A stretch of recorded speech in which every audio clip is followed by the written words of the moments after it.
Wednesday morning 5:30க்கெலாம் வீட்டிலேருந்து கிளம்பியாச்சு. Yearly மார்னிங்கே கிளம்புனாலும் எங்கள் குட்டீஸ் எல்லாம் காரில் தூங்கிட்டே வந்தாங்க. கரெக்டாக நாங்கள் திண்டுக்கல் வந்து 2:30க்கு ரீச் ஆனோம். அங்கே திண்டுக்கல் ஃபேமஸ் பிரியாணி வேணு பிரியாணி தான் சாப்பிட்டுட்டு அப்படியே ஒரு 4 மணிக்கு மேலே வந்து கொடைக்கானல் மலை ஏற ஆரம்பிச்சிட்டோம். டே 1 எங்களுக்கு ட்ராவலே சரியாயிடுச்சு. டே 2 welcome to Kodaikanal series part 1. Day 2 morning Kodaikanal city தாங்க இது. நல்லா க்ரீனிஷாக அங்கங்கே குட்டி குட்டி வீடுங்க பார்க்கவே நல்லா அழகாக இருந்தது. நாங்கள் ஃபஸ்ட்டு விசிட் பண்ண ப்ளேஸ் வந்து கோக்கர்னா வாக்ஸ். அங்கே பார்த்தீங்கன்னா அந்த வியூ பாயிண்ட் பார்த்தீங்கன்னா ஃபுல்லாக வந்து மிஸ்ட்டு தாங்க சுற்றி இருந்தது. நமக்கு மவுண்டெயின் இருக்கிறதே தெரியல, ஃபுல்லாக மிஸ்ட்டு தான்.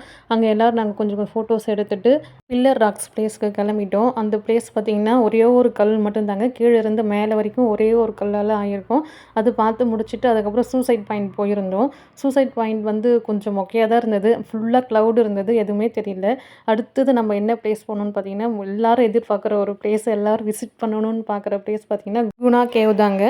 அவ்வளோ சூப்பராக இருந்ததுங்க. ஃபுல்லாக அந்த மரத்தோட வேர், அந்த மிஸ்ட்டு எல்லாம் கலந்து பார்க்கும்போது அவ்வளோ சூப்பராக இருந்தது. குணா கேவ் பார்க்கும்போது அது பார்க்கும்போது பார்த்திங்கன்னா குணா பட சீன்ஸ் ஞாபகம் வந்தது. அதுவும் இல்லாமல் மஞ்சுமல் பாய்ஸ் அங்கே வந்தவங்க எல்லாருமே வந்து கத்த ஆரம்பிச்சிட்டாங்க. எல்லாம் மஞ்சுமல் பாய்ஸ் டைலாக்கு சொல்லி சொல்லி எல்லாம் கத்த ஆரம்பிச்சிட்டாங்க. டேய் சுபாஷே எங்கே இருக்க, வாடா வாடான்னு கத்திட்டு இருந்தாங்க எல்லாம். ஒரே கத்து சத்தம் அது மாதிரி தான் இருந்ததுங்க. நாங்கள் அங்கே நல்லா ஜாலியாக வீடியோஸ்லாம் எடுத்துகிட்டு நல்லா என்ஜாய் பண்ணோம். மனிதர் உணர்ந்து கொள்ள இது மனித காதல் அல்ல, அதையும் தாண்டி புனிதமானது. இந்த பாடல் தாங்க மைண்டில் ஓடிட்டே இருந்தது. அங்கே நாங்கள் ஜாலி சூப்பராக வீடியோ எடுத்துட்டோம்.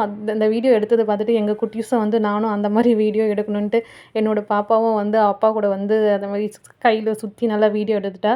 இதை பார்த்துட்டு என் பையன் கண்ணை கலங்கி நின்றுட்டு இருந்தார், நானும் எடுக்கணும் அப்படின்ட்டு. அதுக்கப்புறம் அவனும் வந்து அப்பா கூட சேர்ந்து வீடியோ எடுத்த உடனே அவருக்கு ஒரே சந்தோஷமாயிடுச்சு.